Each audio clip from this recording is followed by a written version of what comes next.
Dear friends, आप देख रहे हैं सेट 2 का सोल्यूशन। सेट 1 का ऑलरेडी हमने डाल दिया था, आप सभी ने देख लिया होगा। अगर आपने चैनल सब्सक्राइब किया होगा तो आपको सारे आंसर्स मिल गए होंगे सेट 1 के। अब सेट 2 के सारे आंसर्स हम आपको प्रोवाइड कर रहे हैं। चलिए स्टार्ट करते हैं आपका, और सभी की लिंक इसी वीडियो के डिस्क्रिप्शन बॉक्स में। अगर आपके पास मॉडल पेपर नहीं है तो उसकी लिंक भी इसी वीडियो के डिस्क्रिप्शन बॉक्स में है। इस बार आपके मॉडल पेपर से ज़्यादा क्वेश्चन आएंगे। आपको ध्यान रखना है कि सारे मॉडल पेपर्स पढ़ने हैं, क्योंकि बोर्ड आपको 5-5 मॉडल पेपर जो है प्रोवाइड करा रहा है। मैक्सिमम 70 to 80% क्वेश्चन यहीं से कैरी किए जाएंगे। तो चलिए स्टार्ट करते हैं। साहस की ज़िंदगी, सबसे पहले आपको पढ़ना है पैसेज को और उसके बाद में आंसर देना है। ये साहस की ज़िंदगी का जो पैसेज है ये 10th क्लास में भी आ चुका है राजस्थान बोर्ड में। तो ये जो पैसेज है, साहस की ज़िंदगी सबसे बड़ी ज़िंदगी होती है। ऐसी ज़िंदगी की सबसे बड़ी पहचान यह है कि वह बिल्कुल बेखौफ होती है। साहसी मनुष्य की पहली पहचान यह है कि वह इस बात की चिंता नहीं करता कि तमाशा देखने वाले लोग उसके बारे में क्या सोच रहे हैं। जनमत की उपेक्षा करके जीने वाला आदमी दुनिया की असली ताकत होता है, और मनुष्यता को प्रकाश भी उसी आदमी से मिलता है। अड़ोस पड़ोस को देख कर चलना यह साधारण जीव का काम है। क्रांति करने वाले लोग अपने उद्देश्य की तुलना ना तो पड़ोसी के उद्देश्य से करते हैं और ना अपनी चाल को ही पड़ोसी की चाल देखकर मध्यम बनाते हैं। साहसी मनुष्य उन सपनों में भी रस लेता है जिन सपनों का कोई व्यवहारिक अर्थ नहीं होता, यानी कि वो हर चीज़ में अर्थ निकालने की कोशिश करता है। आगे बढ़ते हैं।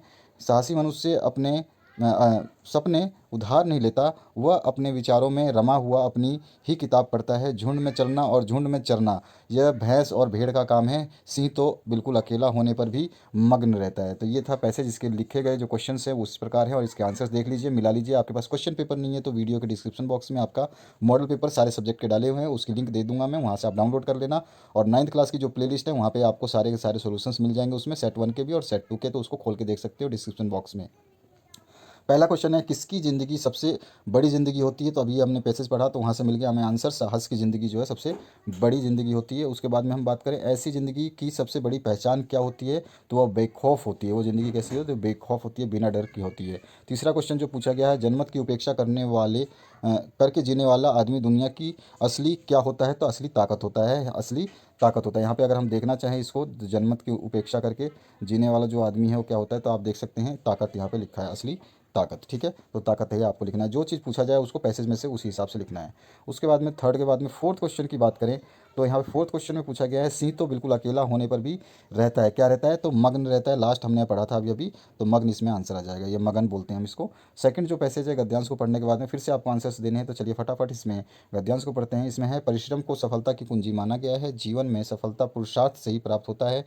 कहा भी है, उद्योगी पुरुष सिंह को लक्ष्मी वरण करती है। जो भाग्यवादी है उन्हें कुछ नहीं मिलता, मतलब जो भाग्य पे विश्वास रखते हैं वे हाथ पर हाथ धरे रह जाते हैं, अवसर उनके सामने से निकल जाता है। भाग्य कठिन परिश्रम का ही दूसरा नाम है, यानी भाग्य जो है मेहनत का ही नाम है। प्रकृति को ही देखिए, सारे जड़ चेतन अपने कार्य में लगे रहते हैं। चींटी को भी पल भर चैन नहीं, मधुमक्खी जाने कितनी लंबी यात्रा करके बूंद बूंद मधु जुटाती है। मुर्गे को सुबह बांग लगानी ही है। फिर मनुष्य को बुद्धि मिली है, विवेक मिला है, वह निठल्ला बैठा है, तो सफलता की कामना करना व्यर्थ है। तो इस तरह से इसमें बताया गया कि आपको मेहनत करनी पड़ेगी। जैसे आप ये मॉडल पेपर देख रहे हैं, तो बोर्ड ने तो जारी कर दिया, लेकिन इसको समझना और आपको करना, इसको आपकी जिम्मेदारी है। और मैथ का जो सोल्यूशन है उसको पूरा मैं आपको सॉल्व करा के बताऊंगा कि कैसे कैसे क्वेश्चंस जो है सॉल्व होंगे, ताकि आपको जो आगे क्वेश्चंस आएँ तो आपको आंसर रटने की जरूरत ना पड़े, क्योंकि रट के आप कुछ नहीं कर सकते। तो आपको 5-5 पेपर रटना बहुत मुश्किल है, तो उनको समझना बहुत ही आसान है। एक बार समझ जाएंगे तो उसी एक ही मेथड से पाँचों क्वेश्चन पेपर होते हैं,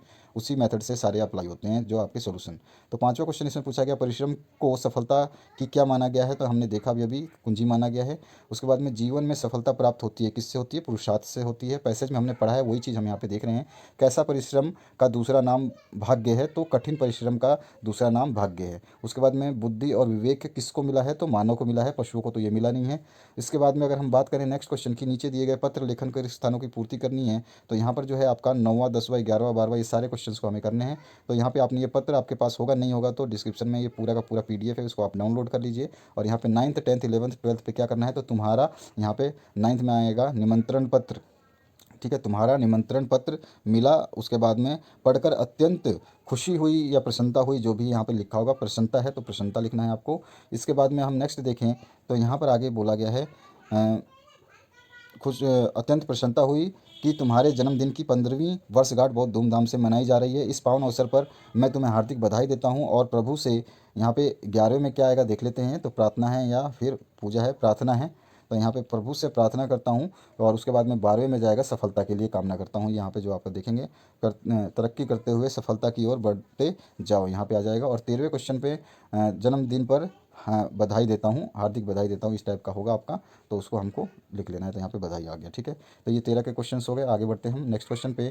तपस्वी का स्त्रीलिंग रूप जो है वो कौन सा होगा, तो उसमें सेकंड ऑप्शन सही है आपका, तपस्विनी। उसके बाद में कथा का बहुवचन क्या होगा, तो कथाएं होगा। उसके आगे हम बात करें नेक्स्ट क्वेश्चन जो है 16वां, दोस्त का सही विलोम क्या होगा, तो यहाँ पे दुश्मन हो जाएगा, आपको पता ही है, अपोजिट वर्ड। 17वां क्वेश्चन है घोड़े बेचकर सोना, मुहावरे का अर्थ है मतलब निश्चिंत, कोई भी टेंशन नहीं लेना, है ना, कोई भी परेशानी नहीं लेना या निश्चिंत होकर सोना या निश्चिंत होना। इसके आगे हम बात करें 18वें क्वेश्चन की, तो यहाँ पे आपसे पूछा गया इनमें से फूल का पर्यायवाची कौन है, फूल का पूछा है, तो यहाँ पे जो फोर्थ ऑप्शन सुमन है। इसके बाद में आपका 19वां क्वेश्चन है आग में घी डालना, मुहावरे का अर्थ क्या है, तो क्रोध को बढ़ावा देना, यानी कि किसी को भड़काना, यानी गुस्सा दिलाना, अधिक गुस्सा दिलाना, ठीक है। इससे ज़्यादा आगे हम जो क्वेश्चन की बात करें, तो आदि आदि का सही अर्थ भेद कौन सा है, तो आदि आदि मतलब प्रारंभ, अभ्यस्त जो है, ये आपका थर्ड ऑप्शन इसमें करेक्ट है। इसके बाद में आगे नेक्स्ट करें तो व्यवहारिक शब्द में कौन सा प्रत्यय है, तो इसमें इक प्रत्यय है, कि व्यवहारिक आया हुआ है तो इक प्रत्यय है, ठीक है। इसके आगे हम बात करें प्रातःकाल हुआ और चिड़िया चहचहाने लगी, यह किस प्रकार का वाक्य है, तो यह प्रातःकाल हुआ और इसमें जोड़ा गया है और चिड़िया चहचहाने लगी, तो दो वाक्य को जोड़ करके बनाया गया, तो संयुक्त वाक्य हो गया। 23वां क्वेश्चन, निम्न में से सरल वाक्य का उदाहरण कौन सा है, तो यहाँ पर जो सरल वाक्य है जो कि जिसके अर्थ को ना बदल कोई भी बीच में हम लगाते हैं तो वो अर्थ ना बदले तो सरल वाक्य कहलाता है। तो घर जाते ही वो काम में लग गया, ये बिल्कुल सरल वाक्य है। वह घर गया और काम में लग गया, यहाँ पे और आ गया तो संयुक्त वाक्य हो गया। वह घर गया और जाते ही काम पे लग गया, यहाँ पे भी संयुक्त वाक्य है।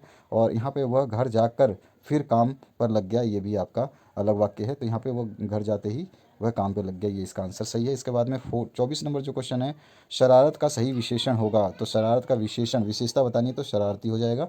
इसके बाद में साधु खालिस्तान होते हैं, तो यहाँ पे विशेषण बनाकर खाली जगह को भरना है, जहाँ पे विशेषण दिया गया है कृपालु, ठीक है, कृपालु हो जाएगा। इसके बाद में अगर हम 5वें सेक्शन में 26वें क्वेश्चन की बात करें, तो हीरा और मोती के स्वामी का नाम क्या था, तो झूरी था उसका नाम। और उसके बाद में 27वां क्वेश्चन है लहासा की ओर पाठ में नमसे कौन था, तो नमसे बौद्ध भिक्षुक था। उसके आगे हम बात करते हैं जो है सर टॉमस हे किसके महल को तोड़ना चाहते थे, तो नाना साहब के महल को तोड़ना चाहते थे।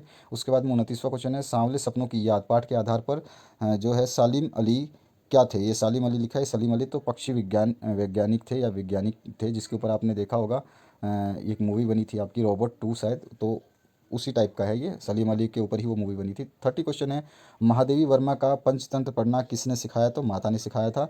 और 31 क्वेश्चन जो है दो बैलों की कथा के लेखक का नाम क्या है, तो प्रेमचंद जो है काफ़ी पॉपुलर इनका ये उपन्यास है, आपको ही पता है, आपके सिलेबस में भी है। उसके बाद में कबीर किसके विरोधी थे, तो कबीर पाखंड के, कर्म कांड के, भेदभाव के, सबके विरोधी थे, तो उपरोक्त सभी आ जाएगा। लल खद किस भाषा की लोकप्रिय कवित्री हैं, तो कश्मीरी भाषा की जो है वो कवित्री हैं। उसके आगे हम बात करें 34वें का, कैदी और कोकिला कविता के कवि का नाम आपको बताना है, तो इसका नाम है माखनलाल चतुर्वेदी। उसके बाद में मेघ आए कविता में बड़ा बुजुर्ग किसे कहा गया है, तो बच्चे काम पर जा रहे हैं उनको जो है आपको जो बड़ा बुजुर्ग कहा गया है, ठीक है, आपको ध्यान रखना है। और आपको हर कविता के जो है कवियों के नाम याद रखने हैं, क्योंकि कोई भी कवि पूछ सकता है, ऐसा ज़रूरी नहीं कि मॉडल पेपर में जो कवि दिए गए हैं उन्हीं से केवल पूछेगा। वो तो आपके 70% तो क्वेश्चन आएंगे इसमें से, लेकिन 30% जो अलग आएंगे उनको भी आपको थोड़ा सा ध्यान रखना है। मैक्सिमम क्वेश्चन तो इसी में से आएंगे, हो सकता है कि बहुत ज़्यादा क्वेश्चन दे दे, 70 से ज़्यादा 80 दे दे, या 90% भी क्वेश्चन दे सकता है इस बार चांसेस आपके पास में है, लेकिन पढ़ना तो पड़ेगा आपको। नेक्स्ट है 36, तो फिर बचा बचा ही लिया, बचा ही क्या इस दुनिया में वर्णन किस कविता में हुआ है, तो ये पीपल को जो है आपको उसमें हुआ है। उसके बाद में 37वां क्वेश्चन है मेघ आए कविता में पाहुन किसे कहा गया है, तो मेघ को कहा गया है पाहुन। इसके बाद में अगर हम बात करें 38 नंबर, तो यहाँ पूछा गया है आपके लाडले बेटे की रीढ़ की हड्डी भी है या नहीं, यह कथन किसका था, तो उमा का था। सेकंड ऑप्शन इसमें करेक्ट कर लेना है आपको। 39 नंबर है माटी वाली, पाठ में माटी वाली का व्यक्तित्व कैसा नहीं था, तो ये डरपोक नहीं था, ठीक है, तो ये आपका इसका आंसर होगा। बाकी वो पतिपरायण थी, कर्मठ एवं साहसी थी, लोकप्रिय थी, तो यहाँ पे जो ऑप्शन होगा फोर्थ ऑप्शन करेक्ट होगा। और 40वां जो इस पेपर का लास्ट क्वेश्चन है, इसमें है गोपाल प्रसाद विवाह को क्या मानते थे, तो इसको बिजनेस मानते थे। थर्ड ऑप्शन आपका राइट है। तो ये आपका हिंदी का सोल्यूशन है। अदर सब्जेक्ट के सारे सोल्यूशंस डाले जा रहे हैं, आप उनको देख सकते हैं प्लेलिस्ट में जा करके। अगर आप चैनल पे है तो ऑटोमेटिक वो वीडियो आपको रिफ्लेक्ट होगी, उसकी नोटिफिकेशन आपको मिल जाएगी आपके स्क्रीन पे, फिर भी आप उसको देख सकते हैं। Thank you very much for watching this video. बने रहिए इस चैनल पे मोर अपडेट्स के लिए। सारे मॉडल पेपर जो आपके आएंगे सेट नंबर 3, 4, 5 सभी के सॉल्यूशंस यहाँ पे डिटेल बताई जाएगी। मैथमेटिक्स का सॉल्यूशन फुल देखने के लिए ध्यान रखना है आपको कि वो अपलोड होते ही आपको नोटिफिकेशन मिल जाएगा। Thank you very much.